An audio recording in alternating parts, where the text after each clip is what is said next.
사무엘하 2장 1절부터 7절까지의 말씀인데요. 저와 여러분 한 절씩 교독하시다가 7절을 다 같이 한 목소리로 봉독하시겠습니다.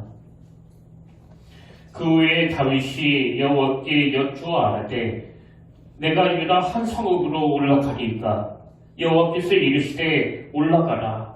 다윗이 아뢰되 어디로 가리이까 이르시되 헤브론으로 갈지니라. 다윗이 그 안에 이스라엘 여인 한 다윗 사람 나발이 아니었어 아비아를 내고 그리로 올라가게. 또 자기와 함께한 추종자들과 그들의 가족들을 다윗이 다 데리고 올라가서 헤브론 각 성읍에 살게 하니라. 유다 사람들이 와서 거기서 다윗에게 이르고 유다의 주 왕에게 어떤 사람이 다윗에게 말하여 이르되 사울의 장사한 사람은 길르앗 야베스 사람들이나. 다윗이 길르앗 야베스 사람들에게 전령들을 보내 그들에게 이르되 너희가 너희 주 사울에게 이처럼 은혜를 베풀어 그를 장사하였으니 여호와께 복을 받을지어다. 너희가 이 일을 하였으니 이제 여호와께는 은혜와 진리로 너희에게 베푸시기를 원하고. 우리 다 같이 읽겠습니다. 시작. 이제 너희는 손을 강하게 하고 담대히 할지어다. 너희 주 사울이 죽었고 또 유다 족속이 내게 기름을 부어 그들의 왕으로 삼았느니라 하니라. 아멘. 할렐루야. 반갑습니다. 지난 한 해를 생각해보면 정말 하나님께 감사한 게 너무나 많고요. 그리고 오늘 또 이렇게 너무나 좋은 분들하고 한 해를 마무리하고 또 새해를 맞이하는 이 송구영신 예배를 드리는 게 얼마나 감사한지 모르겠습니다. 그래서 우리가 이 시간 두 번으로 나눠서 다시 인사하길 원하는데요. 먼저 그 송구 인사입니다. 지난 시간들을 되돌아보면서 우리 서로 이렇게 인사하길 원합니다. 한 해 동안 수고 많으셨습니다. 한 해 동안 수고 많으셨습니다. 아멘. 그리고 이게 그 송구 인사라면 이번에 그 영신 인사인데요. 우리가 새로운 한 해를 맞으면서 그 주님의 이름으로 이렇게 축복하시면 좋겠습니다. 새해 주님 안에서 복 많이 받으시길 바랍니다. 새해 주님 안에서 복 많이 받으시길 바랍니다. 아멘. 그래서 이 성부와 영신을 하나님 앞에 올려드리는 이 시간 하나님께서 은혜로 잘 정리되도록 그렇게 인도하여 주실 줄 믿습니다. 제가 그 12월 중순에 저와 친한 목사님들께 문자를 보냈는데요. 이런 내용이었습니다. 작년 이맘때 우리 모두가 참 불안하고 두려운 마음으로 시작했는데 우리 한번 만나가지고 한 해 동안에 하나님이 우리를 얼마나 풍성하게 인도해 주셨는지를 나누면서 하나님 앞에 기뻐하고 감사하는 시간을 가졌으면 좋겠다. 그런 문자를 보냈는데요. 연말이다 보니까 다들 너무나 바쁘셔서 아직 모이지는 못했지만 저는 그 시간을 굉장히 기다리고 있습니다. 왜 그런가 하니까요. 사실 제가 작년 이맘때 꿈꾸었던 것들에 비해서 하나님은 한 10배 이상으로 채워주셨거든요. 생각 이상으로 하나님이 우리 교회에 은혜를 막 부어주셔가지고 먼저 제 오랜 꿈이었던 종이 사무실이 만들어졌고요. 또 속회 모임도 다시 시작이 됐고 다른 교회에서 우리 교회를 위해 전도팀이 생기고 또 기도팀이 생기고 또 우리 교회 성도님들과 주변의 여러 동역자들을 통해서 그 차질 없이 그 미자리 교회 성도가 잘 진행이 되기 때문에 제가 동기 목사님들에게 작년 이맘때에 나도 참 불안하고 두렵고 또 그 장래에 대한 염려로 시작했지만 하나님의 손색 없이 인도해 주신 게 너무나 감사하다 그러면서 그 문자에다가 사무엘상 7장 12절을 보냈습니다. 이 말씀 다 아시잖아요. 사무엘이 돌을 취하여 미스바와 산 사이에 세워 이르되 여호와께서 여기까지 우리를 도우셨다 하고 그 이름을 에베네스리라 하니라. 그래서 저는 요즘에 이 에베네셀 하나님이 풍성하게 인도해 주신 그 1년을 생각하면서 너무나 그 감사하는 시간을 보내고 있는데요. 새해도 마찬가지입니다. 비록 모든 전문가들이 이제 내년은 더 어려워질 것이다. 경제적으로 뭐 여러 위기가 올 것이다. 그런 암울한 전망을 내놓아가지고 그래서 참 불안하고 또 두렵게 시작하는 2024년도지만요. 우리가 내년 이맘때 다시 모였을 때는 그 에베네셀 하나님이 어떻게 피할 길을 주시고 어떻게 새로운 길을 가르쳐 주시고 어떻게 은혜로 인도해 주셨는지를 돌아보면서 하나님 앞에 감격하고 감사할 그날을 꿈꾸면서 기대감을 가지고 시작하는 2024년도가 되기를 바랍니다. 사실 저는 개인적으로 벌써 여기 평택교에서 2018년도부터 지금까지 총 6번째 송구영신 예배를 드리다 보니까요. 이제 한편으로는 시간이 막 너무나 빠르다는 것을 막 절감하면서도 또 한편으로는 이제 내 인생에 이 송구영신 예배가 몇 번 남았지? 내가 은퇴하기 전까지 몇 번 이 송구영신 예배를 인도할 수 있지? 막 그런 생각이 들면서 정말 하나님 앞에서 제가 겸손해지는 것을 느낍니다. 그래서 저는 지난 한 해 동안에 우리 교회를 또 저와 여러분을 인도해 주신 그 에베네셀 하나님이 새해에도 함께 하실 것을 소망하면서 2024년도에는 갑절의 은혜가 부어지는 잊혀지지 않는 그 부흥의 한 해를 허락해 주시기를 기도하는 저와 여러분 되시기를 바랍니다. 제가 이런 간절한 마음으로 오늘 말씀을 묵상해 왔는데요. 그 독일의 시인 괴테가 이런 명언을 남겼다고 합니다. 첫 단추를 잘못 끼우면 마지막 단추는 끼울 구멍이 없다. 사실 이게 그 좀 뻔한 이야기 아닙니까? 아마 제가 이런 이야기를 했으면 뭐 뻔한 이야기 또 왜 해? 뭐 이러실 텐데요. 괴테가 했다고 하니까 이게 또 그 명언이에요. 첫 단추를 잘못 끼우면 마지막 단추는 끼울 구멍이 없다. 그 다음 내용도 한번 들어보십시오. 인간을 가리켜 이성의 동물, 지혜로운 동물이라 합니다. 그 지혜 중에 가장 중요한 지혜는 새 출발의 지혜입니다. 시작이 가장 중요하듯이 첫 발을 내딛는 마음 그 자체가 중요합니다. 그래서 노자는 첫입길도 발밑의 한 발자국에서부터 시작한다 이렇게 말했습니다. 또 길을 잘못 들면 아무리 잘 뛰어도 소용이 없다 이런 경험도 있습니다. 하루 계획은 아침에 있고 한 해의 계획은 봄에 있고 인생의 계획은 청소년 시절에 있다고들 말합니다. 그만큼 시작이 중요하다는 뜻입니다. 여러분 인간이 가지고 있는 그 지혜 중에서 가장 중요한 지혜는 이 새 출발의 지혜라고 한다면 지금 우리는 이 지혜가 절실히 필요한 순간에 맞닥뜨리고 있는 거 아니겠습니까? 그래서 제가 어느 글에서 방금 전에 괴테가 한 이 말이에요. 첫 단추를 잘못 끼우면 마지막 단추는 끼울 구멍이 없다. 이 말의 의미를 두 가지로 분석하는 걸 봤는데요. 하나는 이 시작이 그만큼 중요하다. 이런 의미가 내포되어 있고 또 하나는 모든 일에는 그 순서가 있다는 겁니다. 순서가. 저는 이 분석이 참 와닿았는데요. 여러분 이 시작이 중요하다는 건 뭐 충분히 동의가 되는 거 아닙니까? 우리가 종종 그런 경험을 하잖아요. 그거 신경 쓰지 않아가지고 첫 단추를 잘못 끼우면 뭐 두 번째부터는 뭐 자동적으로 어긋나는 거. 그래서 모든 단추가 제대로 끼워지기 위해서 첫 단추부터 잘 끼우는 게 중요하다면 저는 저와 여러분이 1월 1일부터 그 첫 단추부터 질서정연하게 잘 끼워져서 하나님 보시기에 큰 혼란이 없는 그런 아름다운 인생이 되시기를 바랍니다. 오늘 말씀을 이런 관점으로 우리가 살펴보길 원하는데요. 자, 본문이 이렇게 시작합니다. 사무엘하 2장 1절.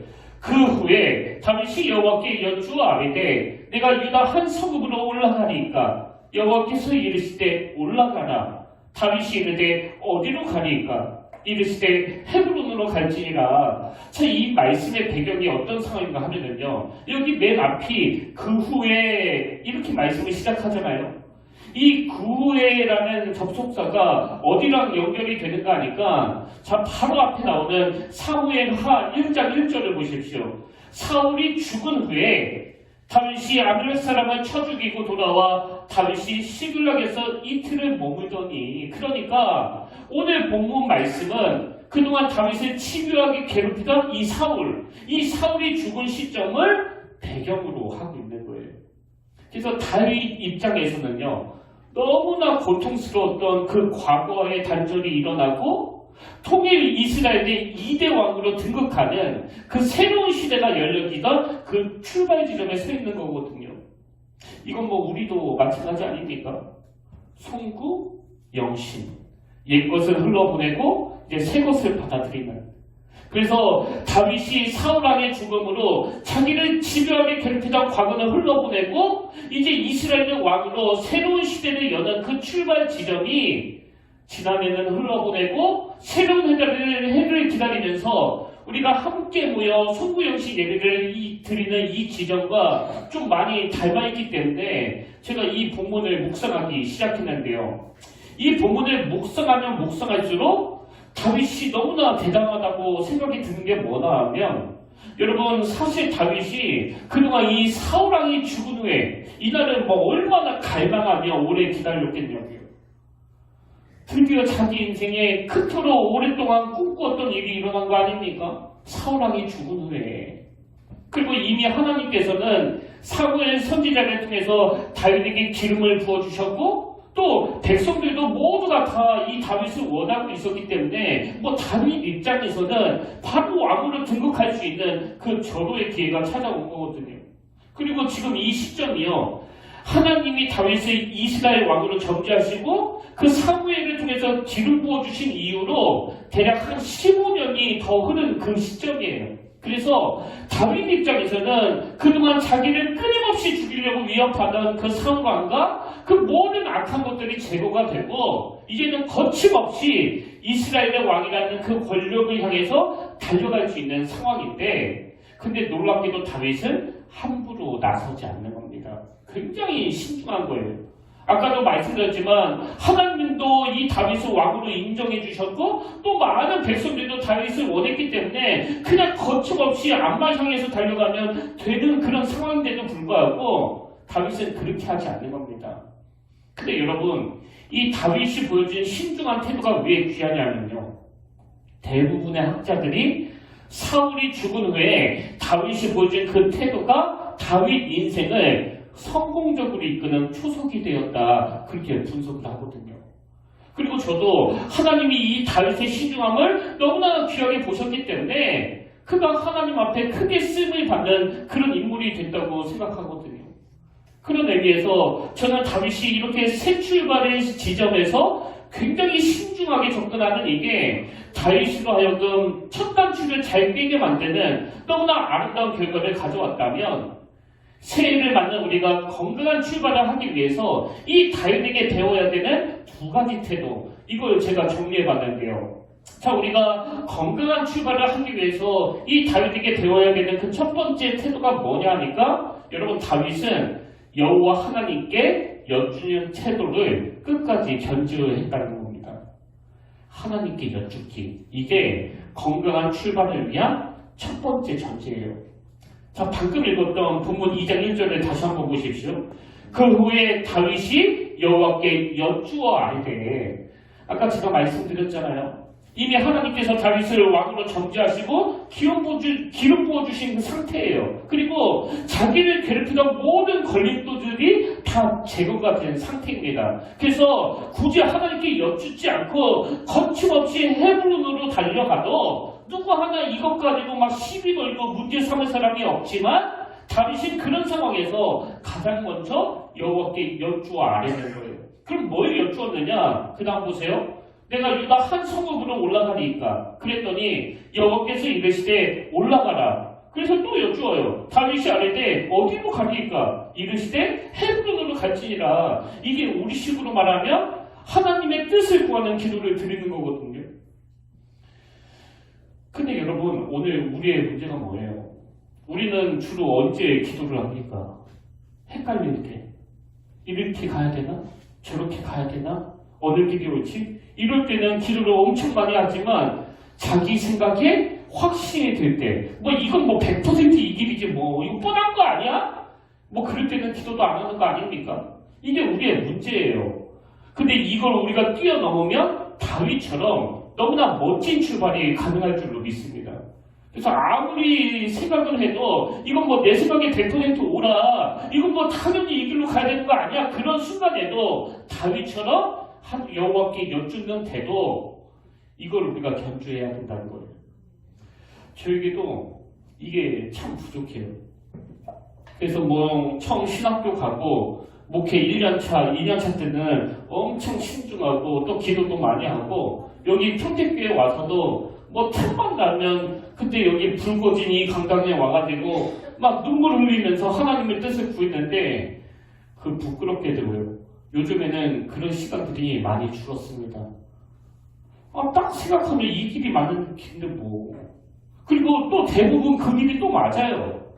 그리고 주변 후배들에게도 제 경험을 가지고 막 상담을 해주면 그들이 다 그렇게 만족을 하니까요. 이게 막 점점 누적이 되면서 내 생각이 맞네. 난 틀리지 않네.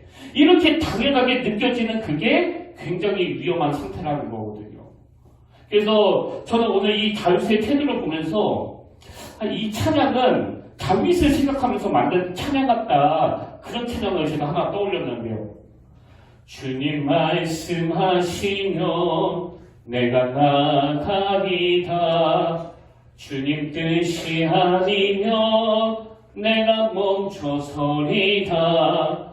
나의 가고 서는 것 주님 뜻에 있으니 오 주님 나를 이끄소서.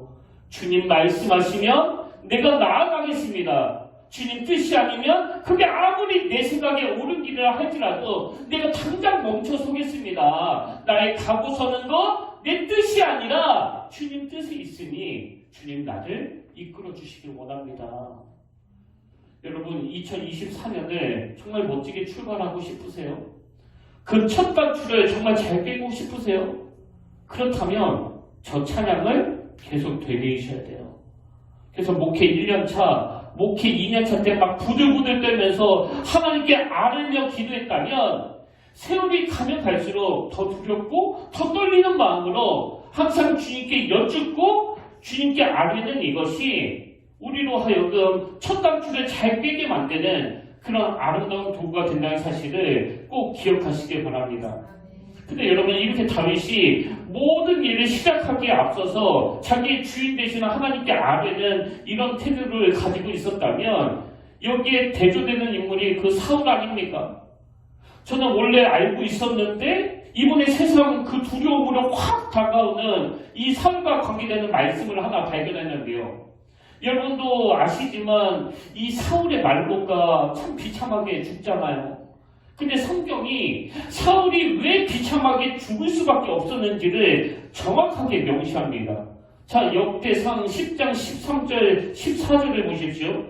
사울이 죽은 것은 여호와께 범죄하였기 때문이라. 그러면서 구체적인 범죄를 쭉 열거합니다. 그가 여호와의 말씀을 지키지 아니하고 또 신접한 자에게 가르치기를 청하고 그 다음 14절 여호와께 묻지 아니하였으므로 여호와께서 그를 죽이시고 그 나라를 이새의 아들 다윗에게 넘겨주셨더라.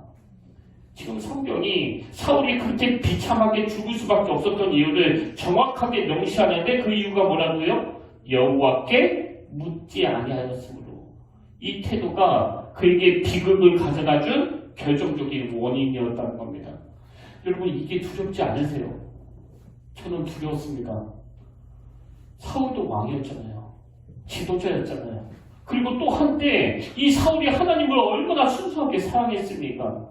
그랬던 그가 막 교만해져가지고 여호와께 묻지 않을 때, 여호와께 여쭙지 않을 때 이게 사울로 하여금 비참한 말로를 겪게 하는 한 요인이 되었다고 한다면 여러분 제가 조금 전에도 부끄러운 고백을 드렸지만 좀 경험이 쌓이고 좀 관록이 있어가지고 이제는 굳이 기도 안 해도 누가 와서 그러면 바로 봐도 이건 이거야 또 저건 저거야 이게 계속 반복되다 보면 저의 말로도 사울이 걸어간 그 길로 가기가 쉽다는 거거든요. 그래서 사랑하는 우리 평택교회 성도님들께 제가 부탁을 드리는데요. 여러분 인생은요 좀 젊을 때 고생을 하고 뭐 이런저런 실패를 하고 그 과정이 좀 어려웠다 하더라도 뭐 끝이 좋으면 성공한 인생 아닙니까? 그 반대도 마찬가지거든요. 저는 오늘 예배 드리신 여러분 모두가 다 주님의 은혜를 풍성히 받고 풍성히 누려서 점점 갈수록 좋아지는 인생이 되기를 원합니다. 그래서 점점 펴지는 인생, 점점 갈수록 펴지는 가정, 이런 복된 가정을 뭐 우리가 다 꿈꾸는 거 아닙니까? 이런 소원 없으세요? 제가 다시 기회를 드릴게요. 여러분 젊을 때는 좀 힘들고 실패 많이 하고 어려움이 있고 혼란했어도 점점 갈수록 하나님의 은혜를 풍성히 누리는 그런 인생으로 살고 싶으세요? 그렇다면 사울이 갔던 그 길로 가시면 안 됩니다. 사울처럼 관록이 좀 붙고 자기가 하는 행동에 막 자신이 있어가지고 여호와께 묻지 아니하였으므로 저는 저와 여러분이 오늘 하나님 앞에서 정말 하나님이 기뻐하시는 인생, 또 하나님의 형통의 복을 누리는 그런 인생이 되기 위하여 이제는 우리의 작은 걸음걸이라도 주님께 여쭙고 주님께 의뢰하고 주님의 뜻을 구하는 이것이 우리 몸에 너무나 익숙한 삶의 습관이 되시기를 주님 이름으로 축복합니다. 그래서 주님 말씀하시면 내가 나아가겠습니다. 주님 뜻이 아니면 내가 바로 멈춰서겠습니다. 나의 각오서는 이 모든 것 내 판단으로 하는 것이 아니라 주님께 여쭈면서 그렇게 나아가겠습니다. 그렇게 결단하는 새해가 되시기를 바랍니다. 그래서 저는 사무엘상 3장 10절이요. 여호와께서 임하여서서 전과같이 사무엘아 사무엘아 부르시는지라 사무엘이 이르되 말씀하옵소서 주의 종이 듣겠나이다 하니 이미 2024년 우리 교회의 성구는 정해졌지만 저는 이 말씀이 우리 마음에 새겨지면 좋겠습니다. 그런 의미에서 우리가 송구 그리고 영신하는 마음으로 한번 저를 따라 좀 큰 소리로 선포하길 원하는데요. 자, 저를 따라서 선포하시겠습니다. 말씀하옵소서 주의 종이 듣겠나이다. 말씀하옵소서 주의 종이 듣겠나이다. 이 한 가지만 지켜도 우리가 다윗처럼 첫 단추가 아름답게 끼워지는 복된 한 해가 될 줄로 믿습니다. 그래서 여러분 저는 우리 교회가 내년에 뭐 황대의 집이 되는 것도 좋고 또 미자립교회 성교하는 것도 다 좋은데요. 이 모든 것들이 가능하도록 우리 평택교회를 규정짓는 가장 중요한 기초로 저는 정말 우리 평택교회 하면 그 교회 말씀 묵상하는 교회지 이 평가를 받아내고 싶어요. 그리고 저에 대해서도 김의수 목사? 뭐 글쎄 뭐 다른 건 다 모르겠는데 그 목사는 말씀 묵상하는 목사야. 저는 그 평가면 좋게요. 다른 거 원하지 않습니다. 뭐 제 외모가 달라지겠습니까? 설교가 더 좋아지겠습니까? 저는 정말 바라는 거 없거든요. 우리 목사님은 늘 말씀을 가까이 하려고 애쓰는 목사님이야. 그리고 평택교회? 그 교회는 말씀 묵상하는 교회야. 그래서 내년에 우리 교회가 뭐 내년이를 봤자 당장 내일입니다. 내일. 이제 내일부터 다시 한번 우리가 매일 하루 말씀 묵상집을 위시해서 하나님의 말씀을 가까이 함으로 말미암아 세월이 갈수록 형통한 복, 세월이 갈수록 잘 풀리는 복을 누리면서 세월이 갈수록 혼란이 없는 인생이 되시기를 원합니다. 그 길을 걸어가기 위해서는 이 한 가지만 기억하십시오. 사무엘이 했던 그 말씀하옵소서 주의 종이 듣겠나이다.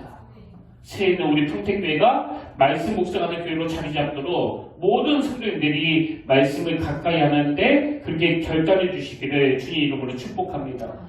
이게 다윗이 건강한 출발을 할 수 있었던 그 첫 번째 비결이고요. 그러다 보면 두 번째로 우리가 다윗처럼 건강한 출발을 잘 하기 위해서 뭘 배워야 되느냐? 순리대로 서둘지 않는 태도를 가져야 된다는 거예요. 이 순리라는 거. 제가 종종 그 물철학 그러는데요. 여러분도 아시지만 물은요, 뭐 순리를 거스르는 법이 절대 없습니다. 그냥 위에서 아래로 흘러가는 거예요. 그리고 아래로 흘러도 앞이 딱 막혀 있으면 그냥 멈추는 거 아닙니까? 근데 그냥 무기력하게 멈춰 있는 게 아니고요. 그 물이 서서히 찰 때까지 계속 기다리는 거예요. 그래서 여러분 이런 말 들어보셨잖아요. 결국 강물은 바다로 가게 되어 있다. 이게 순리예요, 이게. 그리고 오늘 본문에서 다윗이 바로 이런 순리를 따르는 태도를 보여주고 있는데요. 제가 앞에서 하나님이 다윗을 왕으로 점지하시는 차원에서 그 사무엘을 통해 기름을 부어주셨다고 말씀드렸잖아요. 그리고 기름을 부어주신 그 이후로도 다윗이 15년의 세월을 더 기다렸다고 말씀을 드렸는데요. 이제 사울이 죽은 이후에, 그러니까 15년의 세월이 더 흐른 이후에 어떤 일이 일어나느냐? 자, 오늘 보면 사무엘하 2장 4절입니다. 유다 사람들이 와서 거기서 다윗에게 기름을 부어 유다족 속의 왕으로 삼았더라. 다윗이 무려 15년의 세월이 흐른 후에 드디어 유다족 속의 왕으로 세움을 받는데요. 근데 여러분, 이 구절을 가만히 한번 보세요. 이게 이스라엘 전체 왕이 된 게 아니고요. 그 유다족 속, 그러니까 겨우 한 지파의 왕이 된 겁니다. 그럼 다윗은 이렇게 온전한 왕으로 등극하지 못한 상태로 또 어느 정도 세월을 보냈느냐? 사무엘하 2장 11절에 보십시오. 다윗이 헤브론에서 유다족 속의 왕이 된 날수는 7년 6개월이더라. 여러분, 다윗은요, 하나님이 자기를 왕으로 기름 부어주신 이후로 15년의 세월을 도망자 신세로 살았고요. 15년 만에 드디어 왕으로 등극했는데 겨우 한 지파의 왕이 되었습니다. 그리고 그 상태로 무려 7년 6개월의 세월을 더 보냈는데 놀라운 건 그 순간에도 다윗은요, 아니 왜 하나님이 기름 부어주셨는데 겨우 한 지파만 나를 왕으로 인정하느냐고, 내가 당장 군사를 동원해서라도 그 권력을 동원해서라도 나머지 11개 지파 내 앞에 굴복시키고 말 거야, 이런 태도를 보이지 않고 다윗은 절대로 서두르지 않는 대신에 그 물처럼 철저하게 하나님의 때를 기다리고 있었다는 거예요. 이런 맥락에서 저는요, 여러분 보통 그 부지런하다 이 말의 반대말이 그 게으르다잖아요. 게으르다. 부지런하다의 그 반대말은 게으르다예요. 게으르다. 근데 제가 거북이는 느려도 행복하다 이 책에 보니까요, 이 성경은 부지런하다의 반대말을 게으르다가 아니라 다른 의미로 사용하고 있다는 겁니다.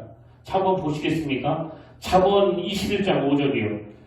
부지런한 자의 경영은 풍부함에 이를 것이나 조급한 자는 궁핍함에 이를 따름이니라.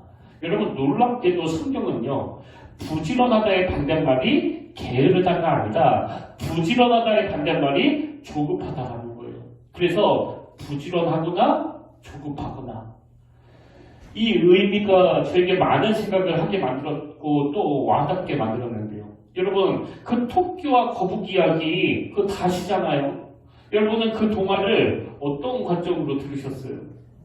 물론 이 토끼와 거북이 이야기가 주는 그 교훈을 통해서 이제 거북이처럼 게으름 피우지 말고 꾸준히 성실하게 달려가는 그 사람만이 결국은 승리한다. 이 교훈을 우리가 얻지만요. 여러분, 거북이는 느려도 행복하다. 이 책 제목처럼 거북이는 그 결과와 관계없이 느려가지고 1등을 놓치고 2등을 해도 이 거북이의 특징은요, 어떤 상황에서도 행복하다는 거예요.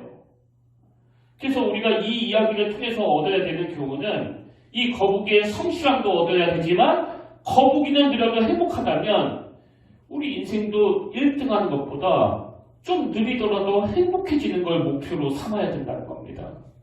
그래서 정호승 시인이 쓴 내 인생에 힘이 되어준 한마디, 이 책에 보면 이 토끼와 거북이 이야기를 인용하는 대목이 나오는데요. 저자인 정호승 시인이 이 질문을 던지는 거예요. 왜 느린 거북이가 그 발빠른 토끼와 달리기 경주를 하게 됐을까? 아니, 그 거북이는 경주해봤자 100% 질 게 뻔한데 왜 그 경주에 임했을까? 이런 질문을 가지고 이 정우승 시인이 생각하다가 내린 결론이 뭐나 하니까요. 거북이의 목표는 애당초 토끼를 이기는 게 목표가 아니었다는 거예요. 그 경주에서 거북이가 목표로 하는 건 어떻게 해서든지 내가 토끼를 이겨야 되겠다가 아니라 아무리 시간이 오래 걸리더라도 끝까지 포기하지 않고 내 페이스대로 그 목표 지점에 도달하는 것, 이게 거북이의 목표였기 때문에 뭐 토끼가 낮잠을 자든지 말든지 아무 상관이 없었다는 겁니다. 그래서 여러분, 오늘 우리가 거북이는 느려도 행복하다 그런 결론을 얻게 된다면요, 이런 관점으로 지난 한 해를 한번 돌아보시길 바래요. 여러분은 어떤 모습으로 사셨습니까? 순간순간 막 조급하고 불안하고 그 애 키우는 집에서는 지금 딴 애들은 벌써 뭐 선행학습이다 뭐다 그래가지고 저기까지 가 있는 것 같은데 우리 애만 막 늦은 것 같은, 그래서 불안하고 두려워하면서 참 마음에 평안이 없는 그런 한 해를 보내셨습니까? 아니면 이 거북이처럼 누가 뭐라고 나를 손가락질하고 비웃든지 간에 그 상황과 관계없이 느려도 행복한 그 걸음을 여러분이 걸으셨습니까? 여러분, 우리 하나님은 우리가 후죄의 삶을 살기를 원하신다면 이 악한 세상은요, 우리에게 막 조급함을 심어주고 불안함을 심어주면서 이 마음의 평안을 빼앗아버리는 게 목표예요. 그래서 저는 2024년도에는 정말 우리 목표가 기어이 나는 토끼를 이기고 말 거야. 지금보다 배가 부흥하는 교회가 될 거야. 남들보다 빨리 성공하는 게 목표야. 이게 아니라 저와 여러분은 그저 하나님이 주시는 만큼만, 뭐 토끼야 납작을 타든지 말든지 또 뭐 나를 앞질러 가든지 말든지 상관없이 하나님의 페이스대로 나는 끝까지 완주한다. 나는 포기하지 않는다. 그래서 좀 느리게 걸어가지만 그 과정이 행복한 그런 새해가 되시기를 주님 이름으로 축원합니다. 그리고 성경에서 이 부지런하다의 반대말이 조급하다고 말하고 있는 것처럼 여러분, 우리 하나님이 일하시는 방법도요, 거의 뭐 서두르시는 법이 없습니다. 그래서 우리 페이스대로는 이 하나님의 일하심이 너무나 답답해요. 그 답답함을 느꼈을 대표적인 인물이 바로 그 모세 아닙니까? 지금 이스라엘 백성들이 애굽의 압제에 막 시달려가지고 엄청난 신음소리를 내고 있는데 하나님은 그 모세를 부르셔가지고는 무려 40년 동안 그 미디안 광야에서 훈련을 시키시는 거예요. 진짜 느리게 일하시는 거 아닙니까? 그럼 왜 하나님은 모세에게 40년의 그 광야 생활을 허락하시느냐? 조금 느리더라도 하나님은 모세가 잘 준비된 자로서 일하시기를 원하거든요. 이게 성경이 말하는 부지런하다예요. 조급하지 않는 거. 그래서 여러분, 지금 우리나라가 그 보릿고개도 막 잘 넘기고 이제는 잘 사는 나라가 됐다고 막 자부하지만 그 과정 가운데 얼마나 많은 그 부작용들이 있었습니까? 뭐 상품백화점이 무너지고 성수대교가 무너지고 올해에도 그 아파트가 무너진 사건이 그 광주에서 일어나지 않았습니까? 말로 다 할 수 없는 그런 가슴 아픈 일들이 끊임없이 일어나는 건 우리가 부지런하지 않고 조급하기 때문이에요. 여러분, 세상이 말하는 부지런한 인생은요, 뭘 이룬 것 같은데 결정적일 때 무너져버리고, 결정적일 때 기초가 부실하고, 결정적일 때 가슴 아픈 일이 일어나는 그런 부작용밖에 없습니다. 저는 정말 저와 여러분의 인생이 비록 천천히 가더라도 하나님이 말씀하시는 이 부지런한 인생이 되시기를 바랍니다. 그런 면에서 보면 오늘 본문에 나오는 다윗은 그 긴 세월 동안 조급해하지 않고 하나님의 때를 기다리며 이 부지런한 자의 모습을 보여주는데요. 자, 다윗이 어떻게 부지런했느냐? 그는 서둘러 왕의 자리에 오르려고 하기보다는 흩어진 백성들의 마음을 하나로 모으는 일에 온 마음을 쏟았다는 겁니다. 그래서 오늘 본문 바로 앞 사무엘하 1장에 보면 사울왕이 죽었다는 소식을 듣자마자 이 다윗이 취한 태도가 나오는데요. 자, 사무엘하 1장 17절 18절을 세 번역으로 보십시오. 다윗이 사울과 그의 아들 요나단의 죽음을 슬퍼하여 조가를 지어 부르고 그것을 활노래라 하여 유다 사람들에게 가르치라고 명령하였다. 저는 이 다윗이 막 그렇게 평생 자기를 죽이려고 혈안이 되었던 이 사울왕이 죽었을 때, 이 원수 같은 놈 잘 죽었다, 뭐 이게 아니라 그의 죽음을 놓고 막 애도하는 이것도 너무나 아름답고요. 그리고 또 그가 가르치라고 한 그 조가 내용을 보니까 그 내용도 막 너무나 감동적입니다. 23절. 사울과 요나단이 생전에 사랑스럽고 아름다운 자이더니 죽을 때에도 서로 떠나지 아니하였도다. 그들은 독수리보다 빠르고 사자보다 강하였도다. 뭐 다윗 입장에서는 요나단은 비록 사울의 아들이지만 워낙 사랑하는 친구 사이였으니까요. 그를 위해서 이렇게 글을 쓰는 건 이해가 돼요. 근데 지금 다윗은 요나단한테만 그렇게 쓴 게 아니라 사울의 죽음과 이 요나단의 죽음을 같은 선상에 놓고 애도하고 있다는 사실입니다. 그런가 하면 오늘 본문 2장 5절도 마찬가지예요. 다윗이 길앗 야베스 사람들에게 전령들을 보내는 그들에게 이르되 너희가 너희 주 사울에게 이처럼 은혜를 베풀어 그를 장사하였으니 여호와께 복을 받을지어다. 이게 어떤 상황인가 하면은요, 지금 길앗 야베스 사람들이 다윗의 그 철천지 원수였던 이 사울 왕에게 호의를 베풀어 가지고 사울의 시신을 수습하는 일을 한 거예요. 이게 뭐 글쎄요, 오늘 세상적인 정치로는 다윗이 당연히 그 길앗 야베스 사람들에게 막 정치 보복을 해야 할 것 같은데, 놀랍게도 다윗은요, 왕으로 등극한 이후로 가장 먼저 그 사울 왕의 시신을 수습해준 이 길앗 야베스 사람들에게 사신을 보내가지고 칭찬하고 격려한 일을 해줬다는 겁니다. 이게 뭘 의미할까요? 다윗은 조급한 자가 아니라 부지런한 자였어요. 그래서 왕으로 등극하는 일에 서둘러서 막 앞뒤 막 생략하고 달려간 게 아니라 천천히 하나님의 때를 기다리면서 그 긴 세월 동안 다윗 반대편에 서 있는 족속들, 지파들, 또 사울 왕편에 서 있던 그 길앗 야베스 같은 사람들을 품고 그들의 마음을 얻는 이 일에 최선을 다했다는 거예요. 그리고 이런 다윗의 태도가 첫 단추부터 잘 되는 건강하고 아름다운 출발을 가능케 해줬다는 사실입니다. 저는 오늘 새해가 되는 이 시점에서 다윗이 보여준 이 두 가지 귀한 태도가 저와 여러분 마음에 잘 새겨지기를 원합니다. 그래서 새해에 건강한 출발을 하기 위해서 우리가 첫 번째로 뭘 결단해야 된다고요? 여호와께 여쭙기예요. 하나님께 여쭙기. 그래서 사소한 거 하나라도 자꾸 물으셔야 돼요. 하나님, 정말 이래도 되겠습니까?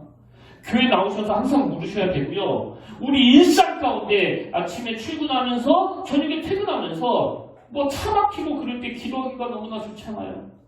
그때 여쭙는 거예요. 지하철에서, 버스에서, 차 안에서 하나님, 오늘 하루 제가 어떻게 살아가길 원하십니까? 어느 길로 가기를 원하십니까? 그런가 하면 두 번째로 순리대로 서둘지 않는 태도 가지기. 그게 조급한 자가 되어 궁핍함에 이르지 않고 부지런한 자가 되어서 그 경영이 풍성해지는 자의 길이라는 사실입니다. 오늘 말씀을 이렇게 정리하길 원하는데요. 여러분, 지금 모든 전문가들이 내년이 더 어려워질 것이다, 내년에 경제적으로 더 많은 문제가 터질 것이다, 이렇게 전망할 때 여러분, 우리는요 역으로 한번 이 새해를 꿈꾸기를 원합니다. 그래서 하나님, 새해에 아무리 어려운 일이 많고 아무리 당황스러운 일이 많이 겪는다 하더라도 그때마다 하나님의 은혜로 뚫어내는 은혜를 주시길 원합니다. 그리고 뚫어내는 은혜를 주시되 아버지, 1월 1일서부터는 첫 단추가 잘 꿰져서 내년은 하나님의 형통하심을 풍성히 누리는 내 인생의 전성기가 되기를 원합니다. 그러기 위하여 하나님께 여쭈어야 합니다. 아무리 사소한 일이라 하더라도 항상 하나님께 의뢰하면서, 그리고 순리대로 서두지 않고 하나님의 때를 기다리면서 다윗처럼 부지런한 자가 누리는 놀라운 축복이 있는 그런 복된 한 해가 되시기를 주의 이름으로 축원합니다. 그런 의미에서 내년에도 우리와 함께 하시겠다고 말씀하시는 그 하나님을 묵상하면서 우리 이 찬양 함께 부르기를 원하는데요. 보라, 너희는 두려워 말고, 보라, 너희를 인도한 나를, 한 해 동안 인도해 주신 그 에베네셀 하나님, 그 하나님께 감사하며 우리 확신을 가지고 이 찬양 함께 부르기를 원합니다.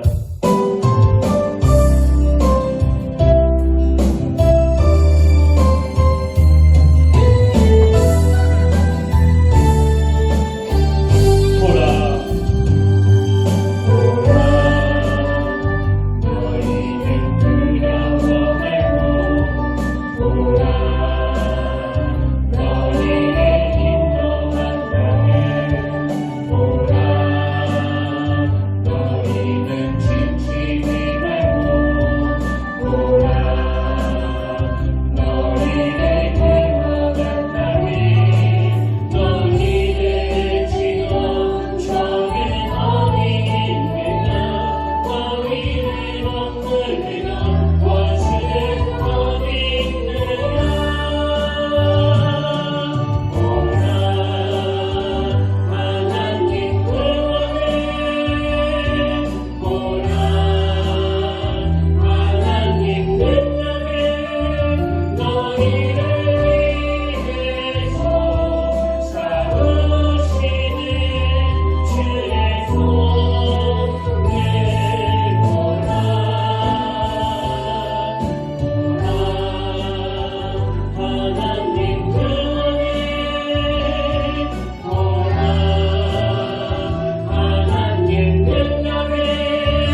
아버지, 지난 한 해를 되돌아보니 참 힘든 고비가 많았습니다.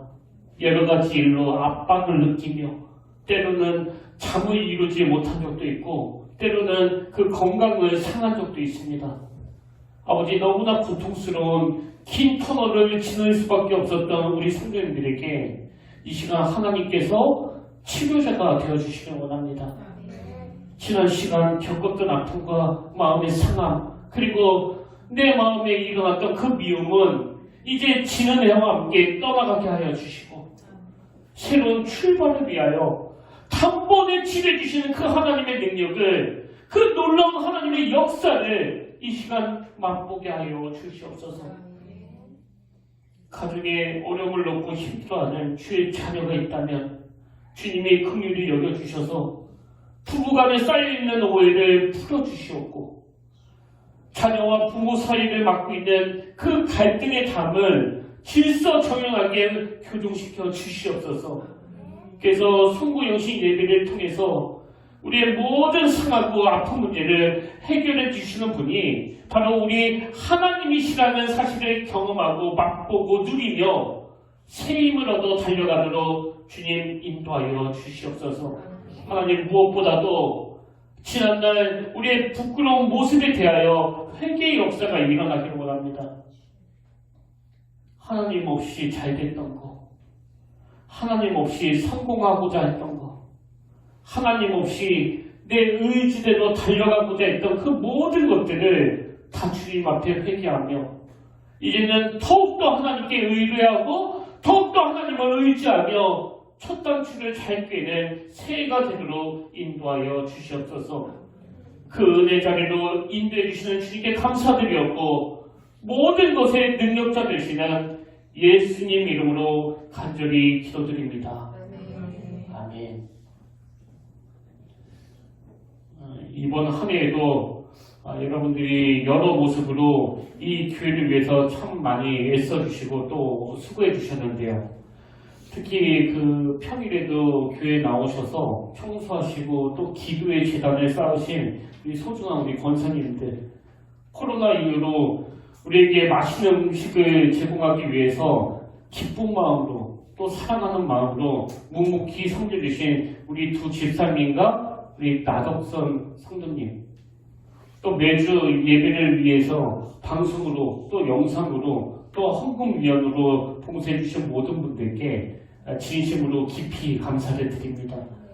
그리고 한 해 동안 여러분으로 부족한 이 담임 목사를 위해 기도해 주시고 또 넘치는 사랑으로 품어주신 그 은혜에 제가 다시 한번 여러분들께 감사를 드리고요. 또 에베네zer 하나님께도 이 영광을 올려드리길 원합니다. 그런 의미에서 우리 이 시간 서로를 격려하면서 우리 큰 박수로 축복하는 시간을 가졌으면 좋겠는데요. 우리 함께 이렇게 인사하기 원합니다. 참 수고 많으셨습니다. 주님의 이름으로 사랑합니다. 주님의 이름으로 사랑합니다. 아멘. 매 송구영신 예배마다 말씀을 드리지만요. 이제 내년에도 하나님의 말씀 앞에 그 부끄러운 종이 되지 않도록, 그리고 많이 부족하지만 그렇기 때문에 더욱더 하나님을 의지하는 2024년도 우리 평택교회와 우리 성도님들을 잘 섬겨나가는 그런 목회자가 되도록 제가 다시 한번 또 약속을 드리겠습니다. 저를 위해 또 한 해 동안 많이 기도해 주시고요. 그리고 언제든지 또 제가 잘못하고 있으면 뭐 그러신 적은 한 번도 없지만 질책해 주시면 감사하겠습니다. 그런가 하면 올해에도 제가 우리 교회 성구를 정했는데요. 이게 그 무슨 요행을 바라자는 게 아니라 주님을 더 사랑하기를 원하는 그 마음을 담아서 그렇게 정했습니다. 그래서 내년 우리 교회 성구는 시편 56편 3절입니다. 내가 두려워하는 날에는 내가 주를 의지하리이다. 내가 두려워하는 날에는 내가 주를 의지하리이다. 그런 의미에서 우리 마지막 송구영신 예배니까요. 이제 다 한번 자리에서 일어나 보시겠습니까? 이제 마지막 찬양을 드리기 전에 제가 먼저 내가 두려워하는 날에는 이렇게 외치며 여러분들은 내가 주를 의지하리이다. 그렇게 화답해 주시면 좋겠는데요. 우리가 하나님 앞에 이 말씀을 선포하고 새해의 문을 열어가길 원합니다. 제가 먼저 선포하겠습니다. 내가 두려워하는 날에는 내가 주를 의지하리이다. 내가 두려워하는 날에는 내가 주를 의지하리다. 아멘. 아멘. 우리 새해를 소망하면서 하나님의 일하심을 기대하면서 내 눈 주의 영광을 보내 우리 찬양 비장하게 하나님 앞에 올려드리기를 원합니다.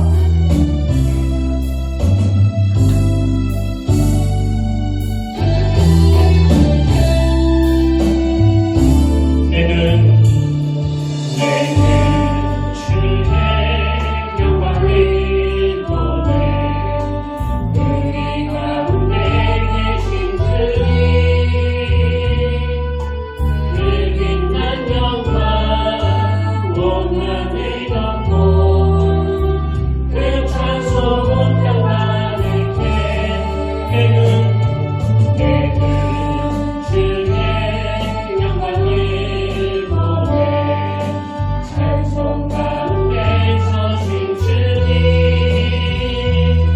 주님의 얼굴은 온 세상 나가네 권능의 발에 계셨네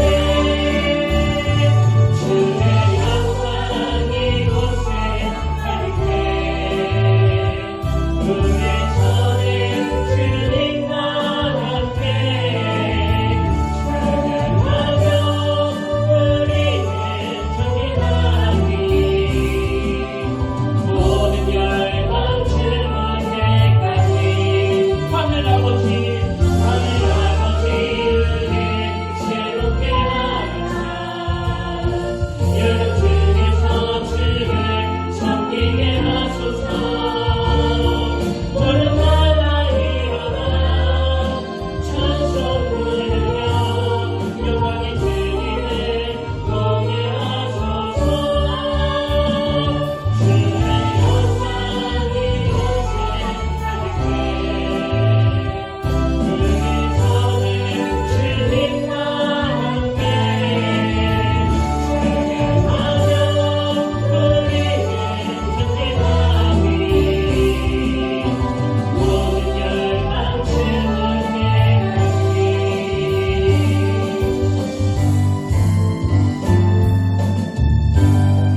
아멘.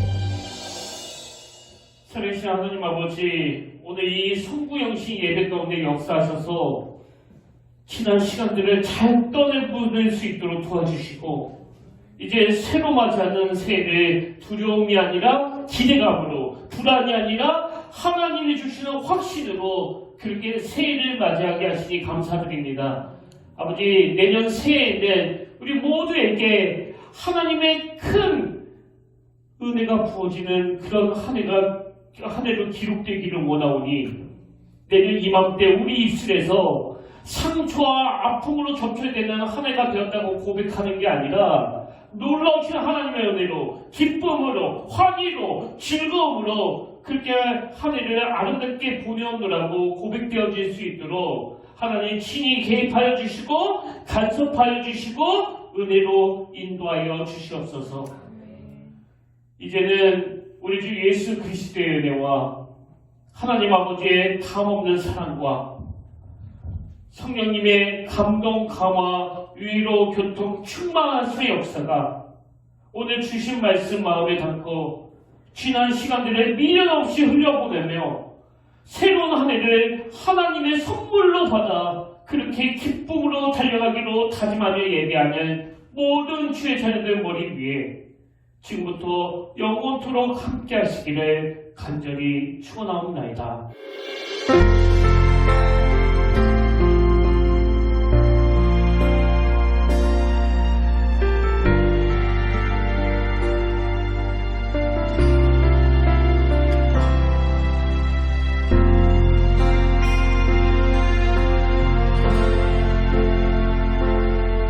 지금 서 있는 이곳에서 높임을 받으소서. 내가 밟는 땅 주님의 땅이니 하늘이 주의 이름 높이 올리며 넓은 바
받으소서